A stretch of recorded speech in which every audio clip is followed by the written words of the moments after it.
I heard my name through the bedroom wall at 11:37 at night.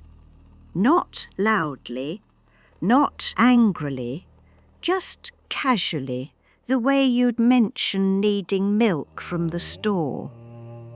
Alan's voice, my son's voice, drifted through the thin drywall between the guest room where I'd been sleeping for the past 3 months and the master bedroom where he and Jennifer had their nightly debriefing sessions about the day's inconveniences. Mum's going to slow us down on the cruise.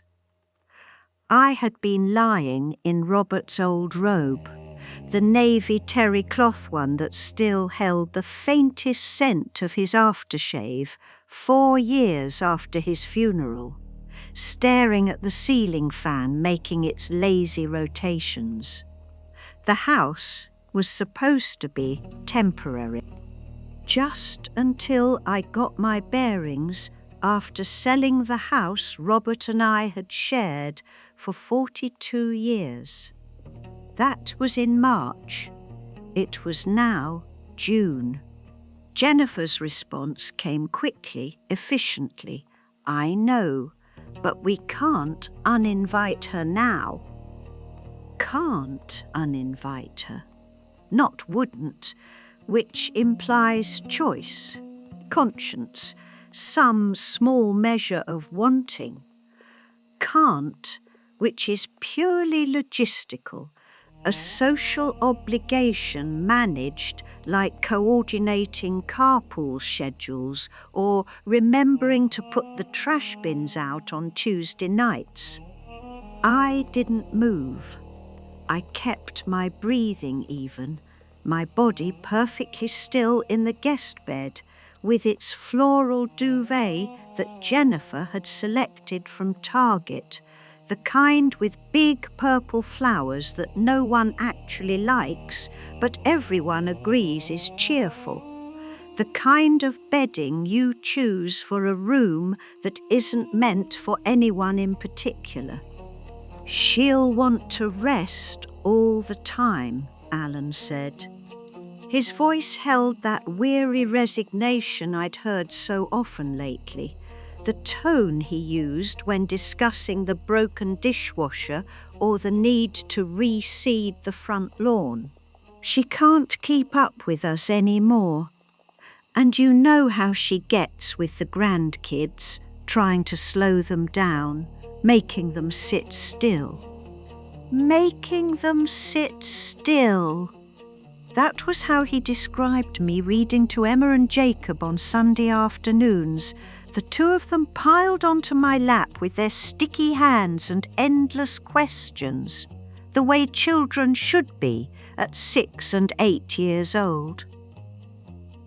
I felt something crack inside my chest. Not dramatically, not like a tree splitting in a storm, more like ice developing a hairline fracture so thin you might not notice it unless you were looking directly at the damage in the right light. They were talking about the cruise I had helped pay for. Not all of it, but when Alan had shown me the brochure back in January, glossy pages featuring turquoise water and white sand beaches, infinity pools and 5-star dining, his face had carried that particular expression of wanting something he couldn't quite afford. He hadn't asked directly. He never did. He'd simply mentioned the price, let the number sit in the air between us, and within that pause I had understood my role. I could help, I had said, for Emma and Jacob's tickets, a gift. His relief had been immediate, genuine. Mum, are you sure? I had been sure. At the time, I had been grateful for the chance to be useful, to contribute something to my family's happiness. I had written the check that same afternoon, $4,000 that represented a portion of the retirement savings Robert and I had built together over decades of careful planning and modest living. Now, through the wall, I listened to them discuss whether I should have a separate cabin, or if they could find a pull-out sofa somewhere, a way to contain me that wouldn't disrupt their vacation too severely. "Maybe she can stay in the kids' room," Jennifer suggested. "Emma and Jacob can share a bed. Mum can have the other one." "Mum?" She called me Mum now, had for years, though I'd never asked her to. It had felt presumptuous to correct her, ungracious to reject the title when she was extending what she believed to be respect. Now, the word felt like a label on a filing cabinet. A category I'd been assigned, stripped of my name, my history, everything that made me Margaret. I was 73 years old. I had raised 3 children in a 2-bedroom apartment while Robert worked double shifts at the plant. I had gone back to school at 45 to finish my teaching degree, walking across that stage in a polyester gown while my knees ached and younger students cheered ironically for the grandma graduate. I had buried my husband after watching him disappear slowly into dementia, feeding him apple sauce and reading him the newspaper he no longer comprehended, holding his hand through every lucid moment and every confused hour. I had lived. And now I was a logistical problem, a burden to be managed, an obligation they couldn't uninvite.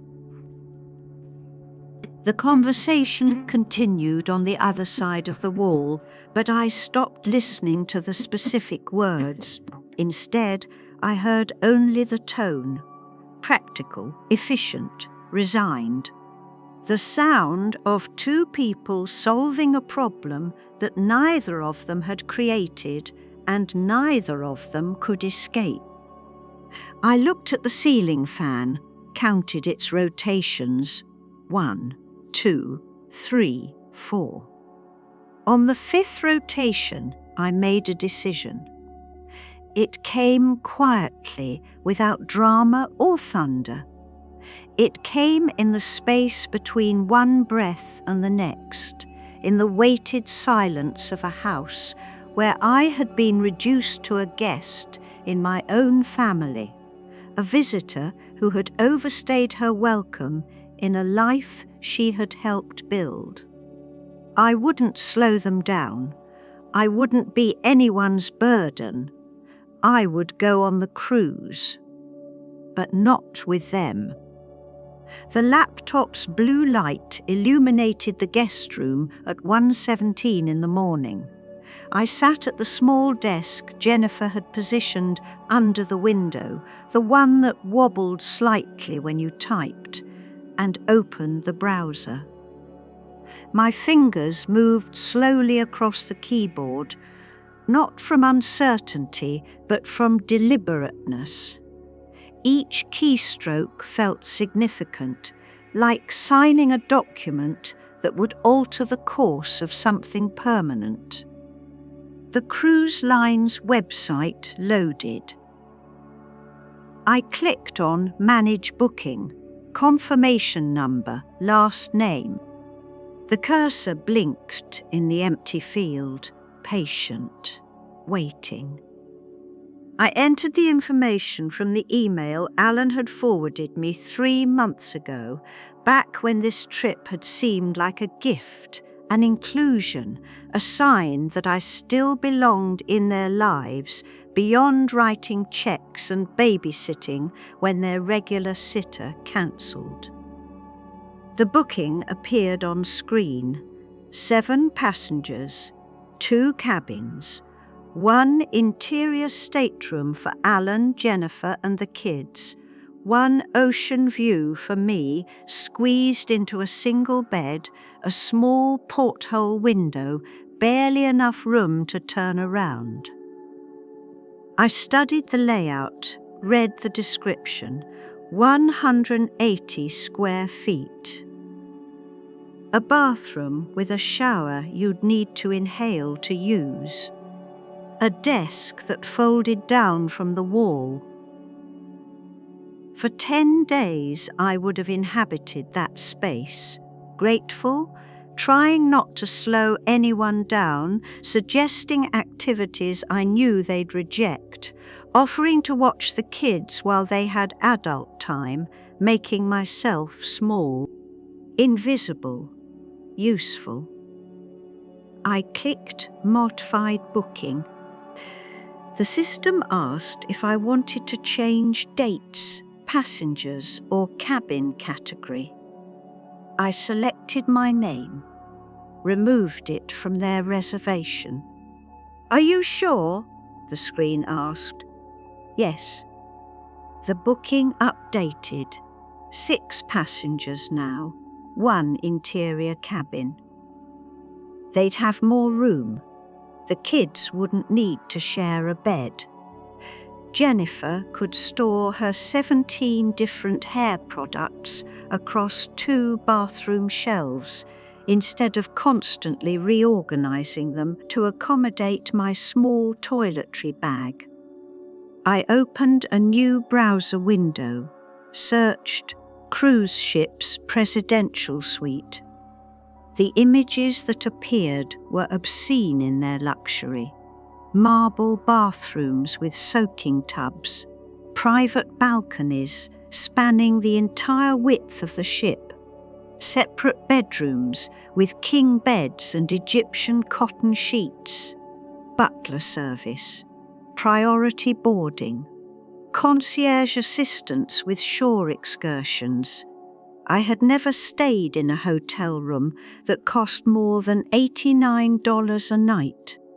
Robert and I had honeymooned in a motor lodge off Route 40, celebrating with gas station wine and convenience store sandwiches because we'd spent everything we had on the deposit for our first apartment. We'd been happy, deliriously, foolishly happy in that cramped room with its scratchy sheets and the sound of the highway traffic that never quite stopped. But Robert was gone, and I was 73 years old, living in my son's guest room, listening through walls as my family discussed whether I'd be too much trouble to include in their vacation. I clicked on the cruise line's website again, searched for available suites. The presidential suite was listed.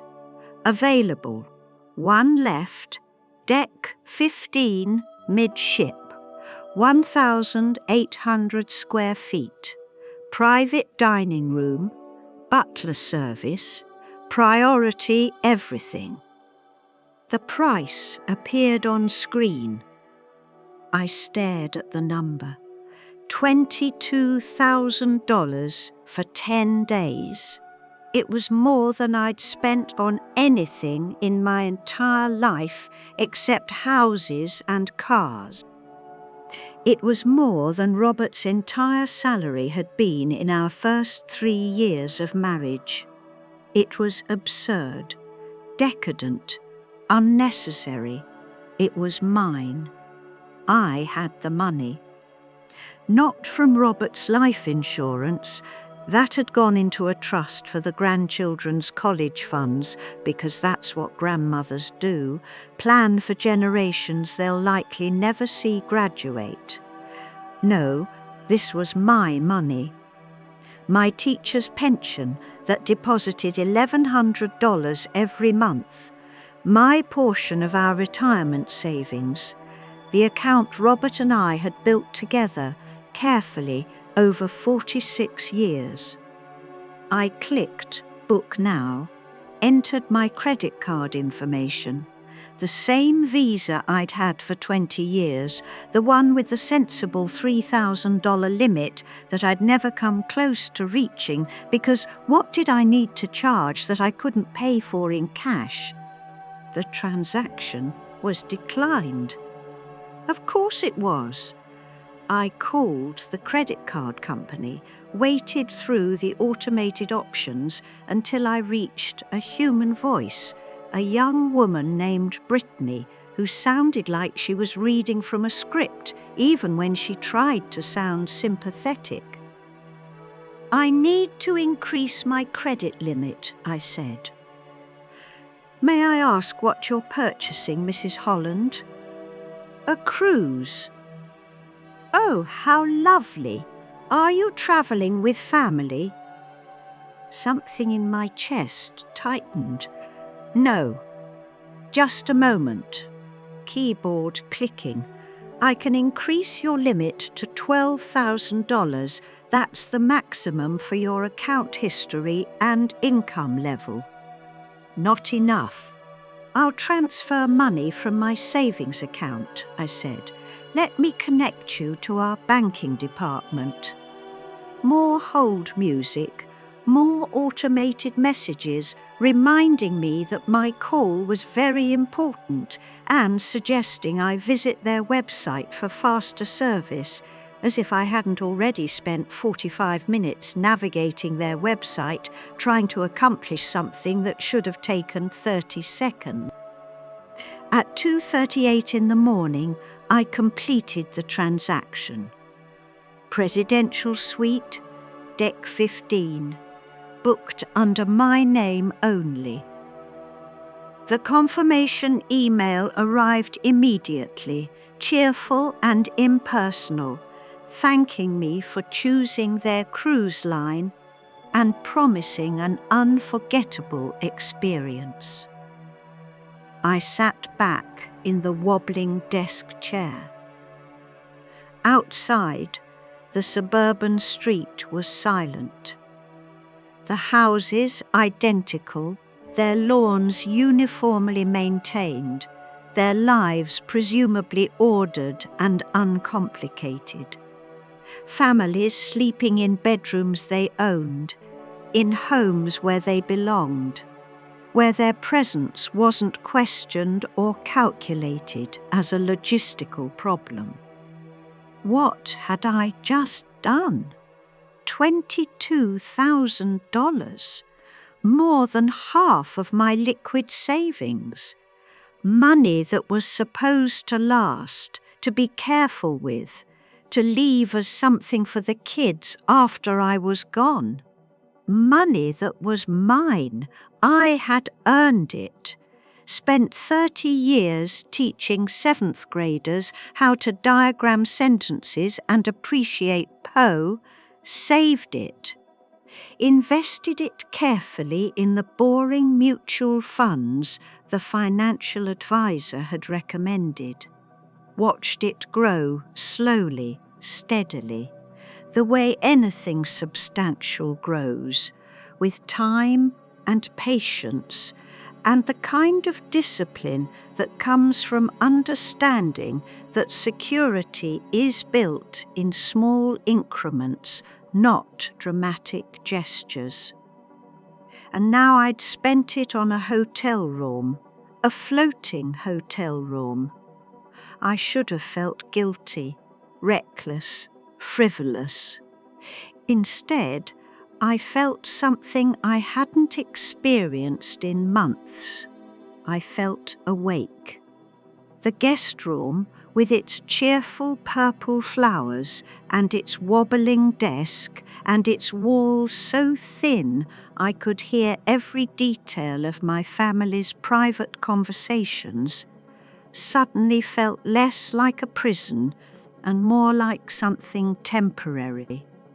A way station, a place I had been passing through without realizing I didn't have to stay. I closed the laptop, stood, walked to the window. The streetlights cast their orange glow across the perfect lawns. A car passed, its headlights sweeping across the houses like a searchlight looking for something worth finding.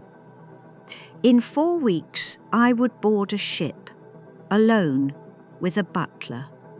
And my son's family would be on the same ship in their crowded interior cabin, and they would have no idea I was there until I decided they should know. I smiled. It wasn't a happy smile. It wasn't sad either. It was something else entirely, something I couldn't quite name, but that felt like the beginning of an ending, or perhaps the ending of a beginning. Quietly, I pulled Robert's robe tighter around my shoulders and went back to bed. The ship was larger than I had imagined. Not taller, I had seen photographs, understood the scale intellectually, but more present, more physical. Standing at the terminal 3.5 weeks later, watching it loom against the Miami skyline, I felt the true weight of what I'd done settle somewhere between my ribs and my stomach. $22,000. Priority boarding pass in my hand. No one to tell. Alan had dropped me at the airport that morning at 6 a.m., his farewell perfunctory and preoccupied. "Have a good time at Aunt Linda's," he'd said, already checking his phone, already thinking about their flight later that afternoon. They were flying from a different airport, their departure timed to arrive in Miami 3 hours after mine. I had lied, easily, cleanly. "Linda's looking forward to the visit," I'd said, which was technically true, though Linda lived in Phoenix and knew nothing about any visit because I hadn't told her about the cruise or the lie or any of it. The lie had cost me nothing. That was the strange part. I had expected guilt, some residual hesitation, but when Alan had asked about my plans while they were away, the words had come out smoothly, naturally, as if I'd been practicing deception my whole life instead of spending 73 years trying to be honest and good and the kind of person who deserved love without having to negotiate for it. Margaret Holland, a woman in a crisp white uniform with gold epaulets, stood beside me, smiling with professional warmth. Her name tag read Sophia Guest Services. "Yes?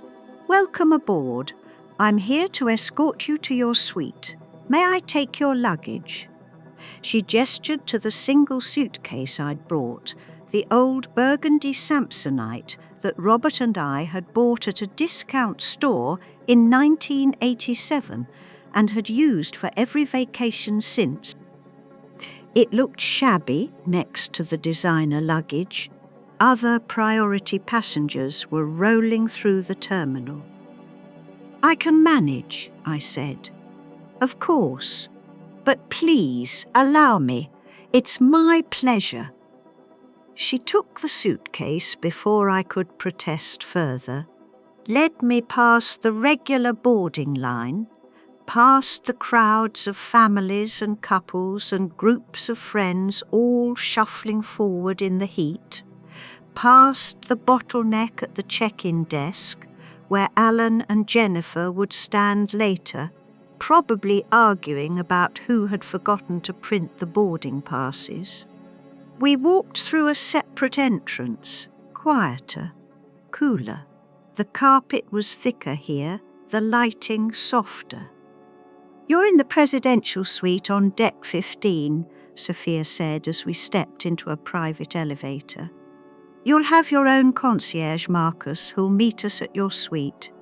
He'll coordinate all your dining reservations, shore excursions, anything you need.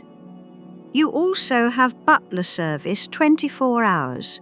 Giorgio is assigned to your suite. He's wonderful.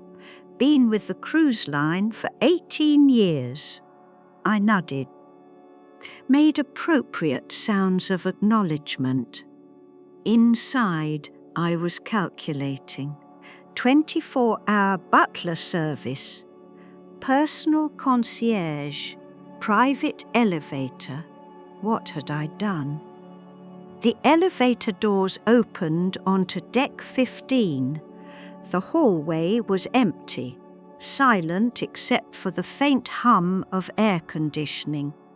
No crowds, no noise, no children running past with ice cream dripping onto pristine carpet. Sophia stopped at a door marked Presidential Suite in gold lettering, swiped a card key and held it open. Mrs. Holland, welcome home. I stepped inside. The suite was obscene.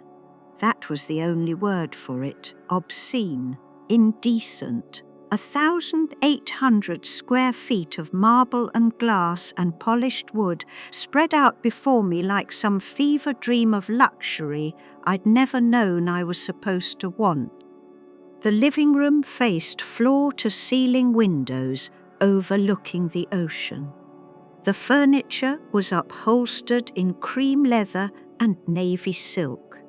Fresh orchids sat in crystal vases on every surface. The dining table could seat 8. The grand piano in the corner was actual wood, not veneer, and I found myself wondering who had decided a cruise ship suite needed a piano, and whether anyone ever played it or if it just sat there, symbolic and expensive. Through an open doorway, I could see the bedroom. King bed, more windows.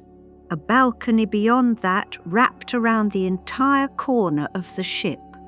Sophia was still talking, pointing out features, the master bathroom with its soaking tub and separate rain shower, the guest powder room, the wet bar, the espresso machine, the sound system, the television that descended from the ceiling at the press of a button.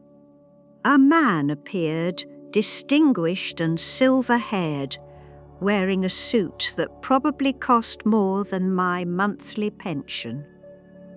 Mrs. Holland, I'm Marcus, your concierge. Welcome aboard. May I offer you champagne or perhaps sparkling water with lemon? Water would be lovely, I heard myself say. He disappeared into the kitchen area.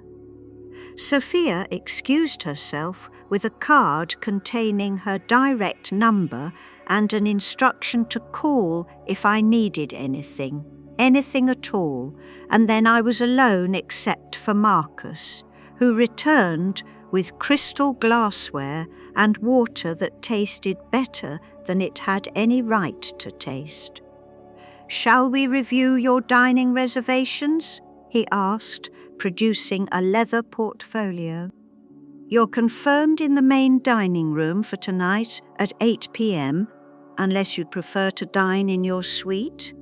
We can also arrange seating in any of the specialty restaurants, French, Italian, Asian, fusion, steakhouse, all complimentary with your suite. I stared at the portfolio, at this man in his expensive suit asking about my dinner preferences, as if I were someone who regularly made such decisions. I need a moment, I said, to settle in. Of course, I'll return in an hour. In the meantime, Giorgio will be available for anything you need. Simply pick up any phone in the suite and press 0. He left. I stood in the living room, still holding my glass of water, looking at the ocean through windows that must have been 12 feet tall. The silence was different here.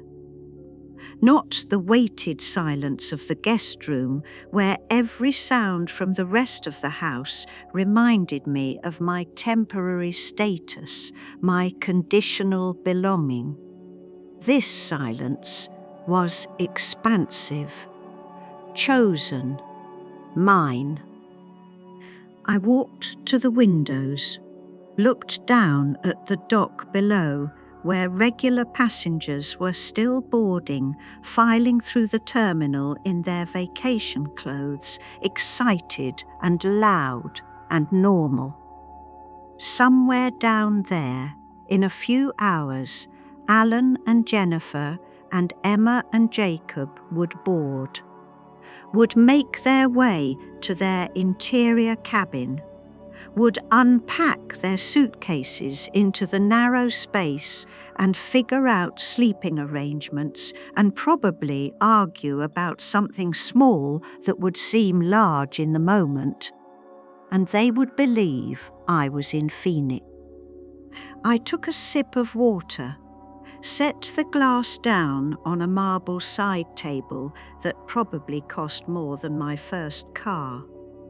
What kind of person was I becoming? Not a vengeful person. I didn't want them to suffer. I didn't want to humiliate them or make them feel the way they'd made me feel, reduced and surplus and only valuable for the functions I could perform. I just wanted them not to see me for 10 days. I wanted to be invisible by choice instead of by circumstance. I wanted to prove to them, to myself, that I could exist without being useful, that my worth wasn't measured in babysitting hours and grocery money and making myself small enough to fit in whatever space they could spare for me. I walked through the suite, slowly, methodically, opening drawers and cabinets, discovering amenities I didn't need and probably wouldn't use. Plush robes monogrammed with the cruise line's logo, slippers in a sealed plastic bag, toiletries in full-size bottles, not the travel sizes I'd carefully packed in my Samsonite. In the bedroom, I found my suitcase already unpacked. Giorgio, presumably, working with silent efficiency while I'd been standing in the living room having what was probably some kind of delayed panic response. My clothes hung in the walk-in closet, looking shabby against the mahogany and brass fixtures. My sensible shoes lined up on the floor. My nightgown draped across the bed. I sat down on the edge of the mattress. It was extraordinarily comfortable, the kind of mattress advertised in magazines I'd never read, promising restful sleep and the absence of pressure points. Outside the window, the ocean stretched to the horizon. In 45 minutes, the ship would depart, would pull away from the dock and head toward international waters, toward islands I'd only seen in photographs, toward 10 days that would either prove I was right to do this or confirm that I was a foolish old woman having some kind of crisis. The phone on the nightstand rang. I stared at it. 3 rings. 4. I picked up. "Mrs. Holland, this is Giorgio. I wanted to confirm you found everything satisfactory with the unpacking." "Yes, thank you." "Wonderful. I've prepared light refreshments in your dining room, fresh fruit, pastries, tea and coffee service. And I've set your formal wear for this evening in the closet. The embarkation dinner is semi-formal. Would you like me to return at 7 to assist with anything?" "No, thank you. I can manage." "Of course," I'll be available if you change your mind." He hung up. I sat there, holding the phone, in a bedroom larger than the entire guest room at Alan's house, with a butler named Giorgio and a closet full of amenities and a dining room where someone had arranged pastries I hadn't requested. The ship's horn sounded, deep, resonant, final. We were leaving.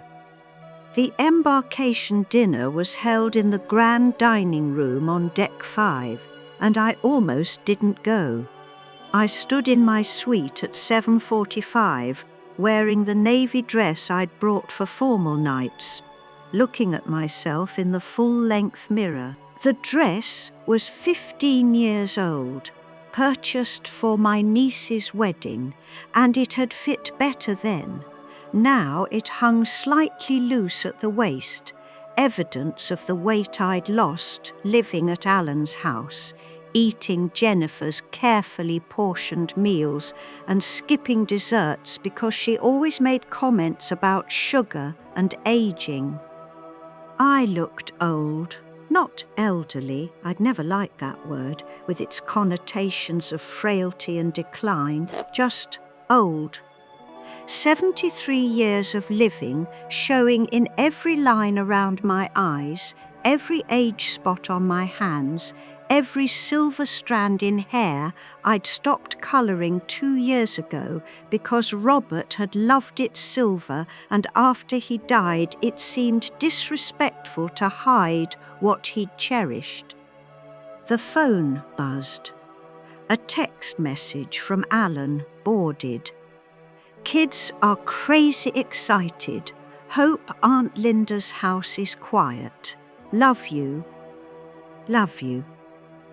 2 words typed reflexively, the verbal equivalent of blinking or breathing. I love you became, the letters typed automatically while thinking about dinner reservations or where they'd parked the car. I set the phone face down on the dresser, picked up the room key, walked out. The grand dining room was 3 decks down and aft, accessible by a central staircase whose railings were actual brass, polished to an aggressive shine. The crowd grew denser as I descended, families in vacation clothes, couples holding hands, groups of friends already loud with pre-dinner cocktails. At the entrance, a maitre d' in a tuxedo consulted his seating chart. "Name, please?" "Holland. Margaret Holland." His expression shifted microscopically, a flicker of recognition or perhaps respect. "Ah, yes, Mrs. Holland. Presidential suite. Right this way." He led me past tables of 6 and 8, past the crowd and noise, to a small table by the window. Just 2 seats, elegantly set with linens and crystal, positioned to face the ocean as the last light faded into dusk. "Your table companion should arrive shortly," he said. "Enjoy your evening." Table companion. I'd forgotten about that part. The concierge had mentioned it.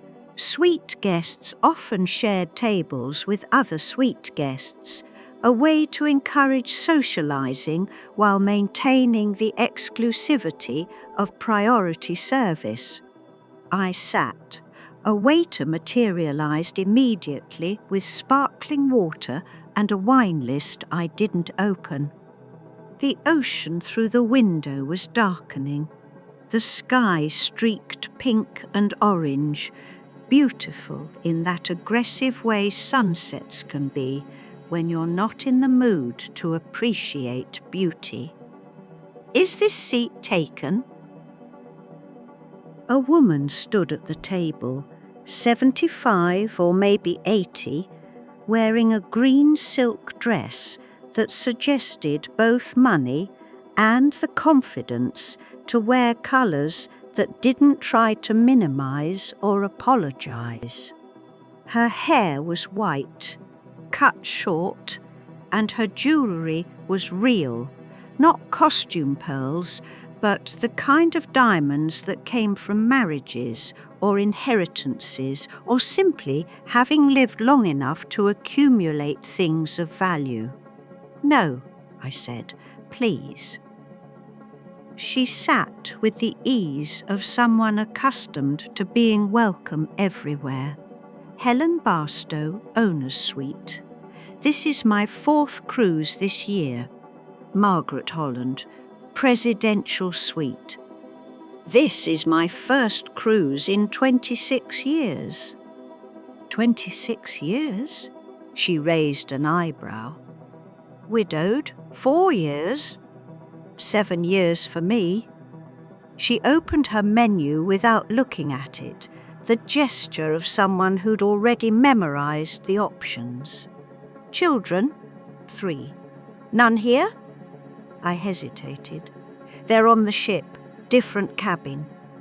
Helen's expression didn't change, but something in her eyes sharpened with interest or understanding or perhaps recognition of a situation she'd seen before. Interesting. The waiter appeared with bread service. Helen ordered the Chilean sea bass.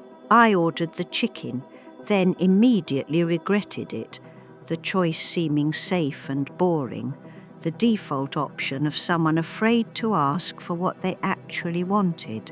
"So," Helen said after the waiter left, "why isn't someone staying in a $22,000 suite dining with her family?" I almost lied, almost invented some story about surprise visits or scheduling conflicts or wanting one nice dinner alone before joining them tomorrow. The lie was already forming, easy and protective. "Instead," I said, because I overheard them saying I'd slow them down. Helen nodded slowly, as if this confirmed something she'd suspected. "And you were supposed to be here?" I helped pay for their tickets, then decided to come separately. Without telling them, she smiled. Not a sympathetic smile or a pitying smile, something sharper, more knowing. "Good for you." The dinner passed in conversation that felt startlingly easy. Helen had been a federal judge, had buried 2 husbands, had 4 children spread across 3 continents, and saw them twice a year at holidays that she now hosted at hotels instead of her home, because, as she put it, "I'm done cooking turkeys for people who only visit out of obligation." "They call you?" I asked, dutifully. "Every Sunday at 3 p.m. Eastern Time, scheduled into their calendars like dentist appointments." She cut her sea bass with precise movements. "I'm a line item in their weekly routine. Check in with Mother, send birthday cards, make sure she hasn't died and left the inheritance in limbo." That's harsh. It's honest. There's a difference. She set down her fork. "Margaret, do you know what I've learned in 7 years of solo travel?" "What?" "That being alone and being lonely are not the same thing. I was lonelier married to my 2nd husband than I've ever been travelling by myself, and I was lonelier living near my children, attending obligatory Sunday dinners, than I am spending Christmas at resorts with strangers." The waiter cleared our plates, brought dessert menus. Helen ordered the chocolate soufflé. I ordered the same, making the decision quickly before I could default to declining dessert the way I'd trained myself to do at Alan's house. "They're going to see you eventually," Helen said. "On a ship this size, it's inevitable, I know." "What will you do?" I looked out at the dark ocean, the ship's lights reflecting on water that stretched to invisible horizons. "I don't know yet." "Well?" Helen lifted her water glass in a mock toast. "I'll be curious to see what happens, and if you need a co-conspirator, I'm in the owner's suite on deck 16. I have excellent champagne and absolutely no patience for families who treat their mothers like furniture."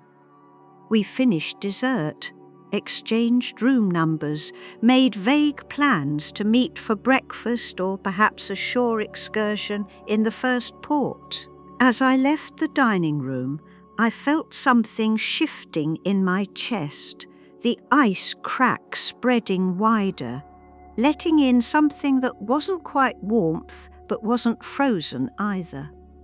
In the atrium lobby, families were gathering for the evening show, a musical revue advertised on glowing signs as spectacular and unmissable. I moved through the crowd toward the elevators, anonymous in the mass of passengers, invisible by choice rather than circumstance. And then I saw him. Jacob, my grandson, 8 years old, wearing his favourite superhero shirt, holding an ice cream cone that was melting faster than he could eat it. He was with Emma, the two of them walking without parents, probably sent to get dessert while Alan and Jennifer unpacked in the cabin. He looked up. Our eyes met. Recognition flashed across his face, surprise, confusion, delight, all cycling through in rapid sequence. His mouth opened. He was going to call out, was going to shout, "Grandma!" across the crowded lobby, was going to run to me with his sticky hands and endless questions. I held one finger to my lips, a secret. He stopped, looked at me with those 8-year-old eyes that hadn't yet learned to filter adult complexity, to pretend things were fine when they weren't. I smiled. Not the grandmother smile I'd worn in the guest room, careful and controlled. A real smile. A co-conspirator smile. Emma tugged his arm. "Jacob, come on. Mum said 5 minutes." He looked at his sister, then back at me, made a small zipping motion across his mouth. Our secret. Then he was gone, pulled into the crowd by Emma's impatient dragging, and I stood there in the atrium, my heart pounding with something between panic and exhilaration. The masquerade ball was on night 6, and I almost didn't attend that either. But Helen had insisted, had appeared at my suite that afternoon with a garment bag containing a midnight blue gown she claimed no longer fit her and a feathered mask that must have cost more than my entire wardrobe. "You're going," she'd said, brooking no argument. "You've been hiding for 5 days. Tonight you stop hiding." I hadn't been hiding, not exactly. I'd been observing. From the exclusive sun deck on deck 15, I'd watched my family navigate their vacation. Alan, red-faced and irritable in the heat. Jennifer, managing the children with military precision, her voice carrying across 3 decks when they ran too close to the pool. Emma and Jacob, fighting and making up, and fighting again, with the resilience of children, who haven't yet learned that some relationships can break permanently. They'd looked cramped, stressed. The interior cabin had no windows, no space to breathe, and Jennifer's careful packing had apparently underestimated how much room 4 people actually need for 10 days. I'd felt no triumph watching them, just a quiet confirmation. They'd wanted me somewhere else, and somewhere else is where I was. Jacob had kept the secret. I'd seen him spot me twice more, once at the buffet, once on a tender heading to shore, and both times he'd simply smiled and continued with whatever he'd been doing. 8 years old and already understanding that some truths are more complicated than telling or not telling. Now, descending the grand staircase toward the ballroom, I felt exposed in a way I hadn't felt in 5 days. The gown Helen had loaned me fit perfectly, which meant it was expensive and tailored and made me look like someone I barely recognized in the mirror. The mask covered the top half of my face, giving me both anonymity and the uncomfortable sensation that I was performing a role I hadn't rehearsed. The ballroom glittered, chandeliers and candlelight, and women in gowns that cost more than some people's cars, men in tuxedos, music from a live orchestra, not the canned playlist from the regular entertainment venues. This was the premium event, the one advertised in the sweet welcome packet as exclusively for our sweet guests and invited companions. Helen found me within minutes. "You look magnificent." I looked terrified. Same thing after 70. She linked her arm through mine. "Come, there's champagne and several eligible widowers who've been asking about the mysterious woman in the presidential suite. Helen, just dance with one. You don't have to marry them." A man approached, distinguished late 70s, wearing a tuxedo that suggested he'd worn many tuxedos in his life. "Helen, you promised me an introduction. Margaret, this is Thomas." "Thomas, Margaret. Don't bore her with stories about your golf game." She disappeared into the crowd, leaving me with Thomas, who laughed and offered his hand. "Would you like to dance?" I hadn't danced since Robert's funeral reception, when his brother had pulled me onto the dance floor in an attempt to make me smile. I'd moved mechanically, my body functioning while my mind was elsewhere, counting the people I'd need to thank, the casseroles I'd need to return dishes for. But this was different. Thomas was competent, leading without pressure, making small talk about the ports and the weather and nothing of consequence. I moved with him, remembering steps I'd learned 50 years ago, my body finding rhythm I'd forgotten it possessed. "You seem distracted," he said after a moment. "I'm sorry." "Don't be, but you keep looking at the entrance." "Expecting someone?" I almost lied. "My son! He's on the ship. Doesn't know I'm here." Thomas's eyebrows rose. "That sounds like a story." "It is." The music shifted, a waltz. Thomas adjusted his hold. "Do you want to tell it?" "Not particularly." "Fair enough." We danced. The ballroom blurred with movement and light. I closed my eyes just for a moment, letting myself feel the music, instead of thinking about everything it represented. When I opened them, Alan was standing at the ballroom entrance. He was staring directly at me. The mask covered most of my face, but he knew. A mother can see recognition in her child's eyes from any distance. He knew. Thomas felt me stiffen. Is that him? Yes. Do you want me to stay? I considered. No, thank you. He stepped back with a small bow, disappearing into the crowd with the grace of someone who understood when to make an exit. Alan crossed the ballroom. He wasn't in formal wear. The ball was suite guests only, and his family wasn't invited. He was wearing shorts and a t-shirt, completely out of place among the gowns and tuxedos, looking tired and sunburned and utterly confused. "Mom?"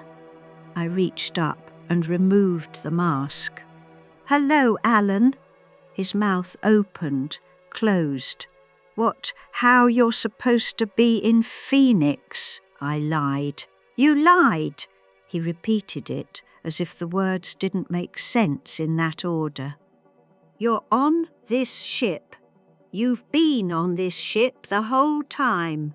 Yes, in formal wear, at a suite guest event, the presidential suite. His face went through several expressions rapidly: confusion, realization, shock, and finally something that might have been anger or embarrassment or both. $22,000. You spent $22,000 on a suite instead of telling us you were coming? Around us, people were beginning to notice, glance over, whisper. The scene we were making wasn't dramatic enough to stop the ball, but it was enough to register as something interesting.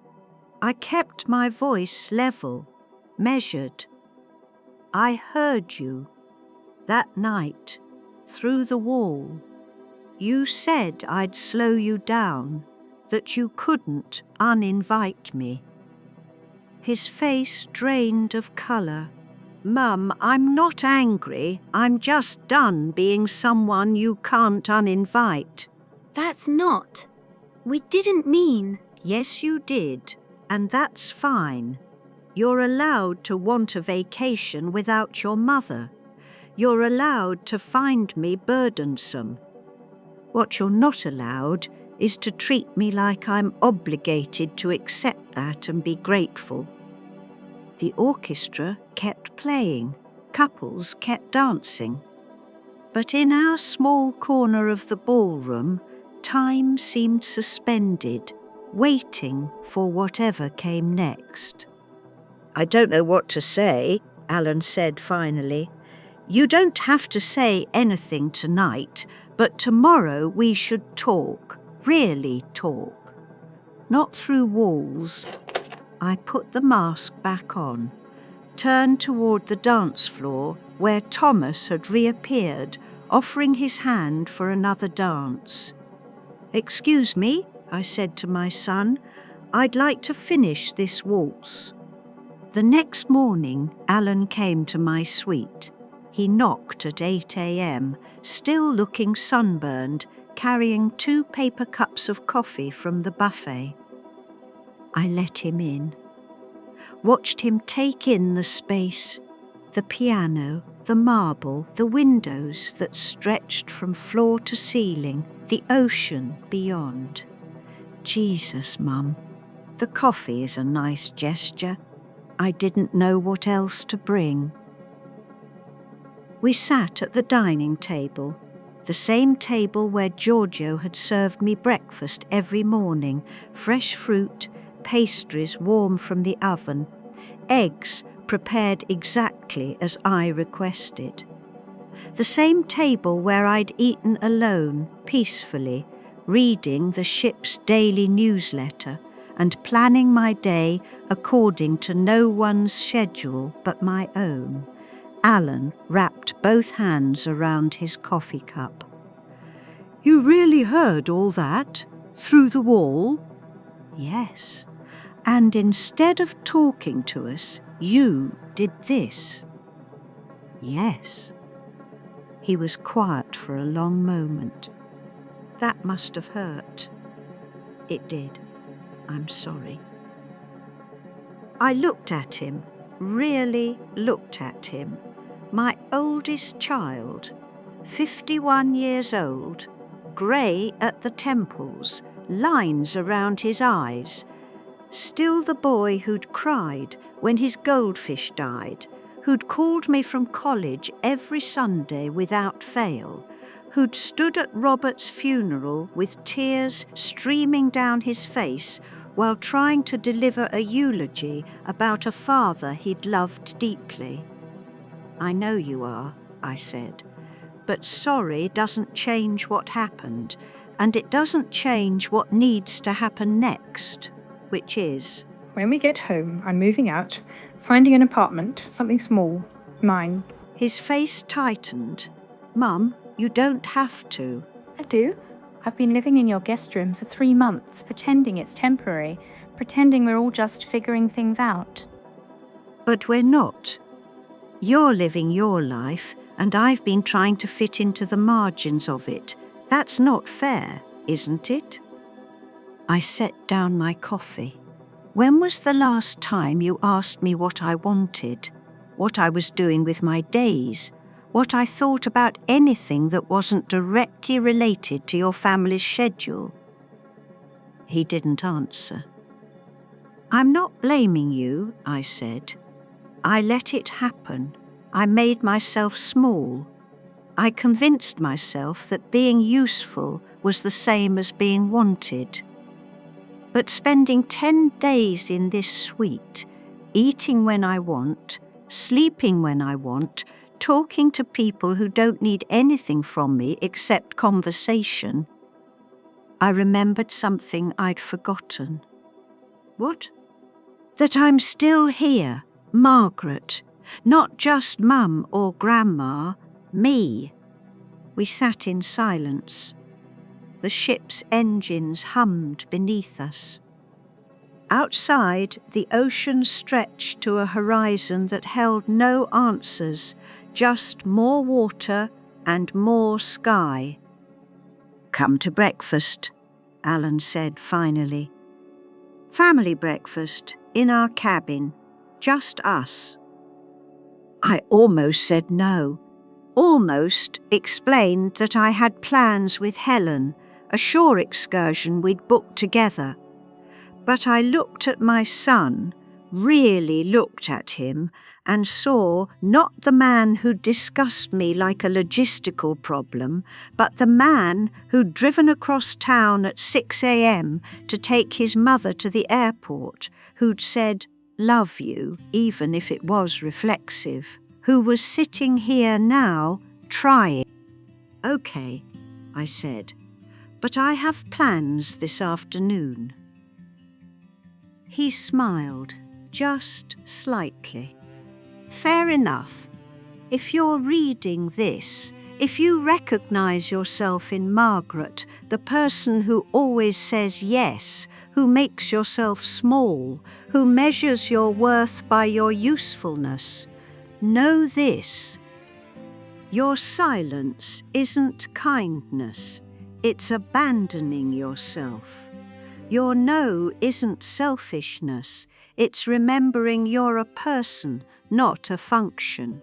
You are allowed to want things, to spend money on yourself, to take up space, to be inconvenient, to require effort, to demand that the people who claim to love you actually see you.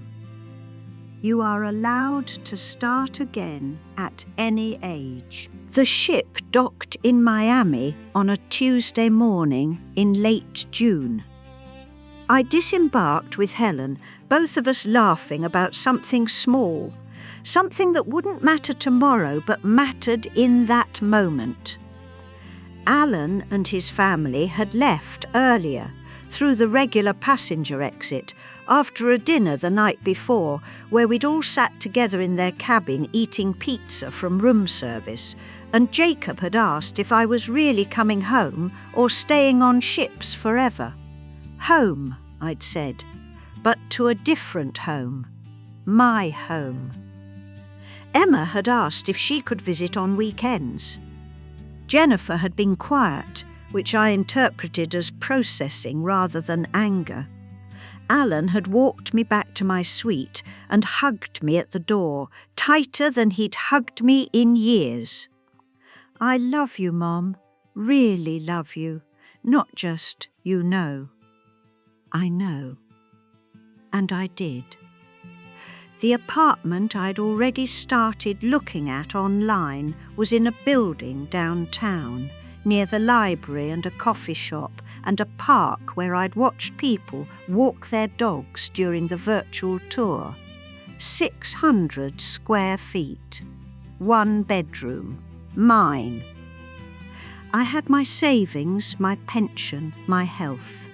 I had decades of teaching that had given me patience and boundaries and the ability to recognise when a classroom or a relationship needed restructuring. I was 73 years old. I had spent $22,000 on 10 days of remembering who I was. Best money I ever spent.